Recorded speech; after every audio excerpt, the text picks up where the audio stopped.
Hotel యజమాని విస్తరవేసి అన్నం వడ్డించడానికి వంగినప్పుడు ఆ వ్యక్తి అడిగాడు, భోజనానికి ఎంత తీసుకుంటారు? యజమాని చెప్పాడు, చేపల పులుసుతో అయితే 50 రూపాయలు, అవి లేకుండా అయితే 20 రూపాయలు. ఆ వ్యక్తి తన చిరిగిన చొక్కా జేబులో నుండి నలిగి ముడతలు పడిన 10 రూపాయల నోటు తీసి యజమాని వైపు చేయి చాచాడు. నా చేతిలో ఇవే ఉన్నాయి, వీటికి ఎంత వస్తే అంత పెట్టండి చాలు. ఉత్తి అన్నమైనా పర్వాలేదు, కాస్త ఆకలి తీరితే చాలు. నిన్నటి నుండి ఏమీ తినలేదు. ఆ మాట చెప్పడానికి ఆయన మాటలు తడబడుతున్నాయి, గొంతు వణుకుతోంది.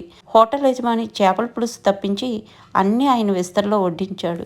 నేను ఆయన భోజనం చేయడాన్ని చూస్తూ నిలబడ్డాను. ఆయన కంటి నుంచి కన్నీళ్లు సన్నగా జారుతున్నాయి. వాటిని తుడుచుకుంటూ చిన్న పిల్లాడిలా నెమ్మదిగా భోజనం చేస్తున్న ఆయన్ని పక్కన కూర్చున్న వ్యక్తి అడిగాడు, మీరెందుకు కన్నీరు పెడుతున్నారో తెలుసుకోవచ్చా? ఆయన ఆ మాట అడిగిన వ్యక్తి వైపు చూసి కళ్ళు ఒత్తుకుంటూ ఇలా చెప్పారు, నా గత జీవితం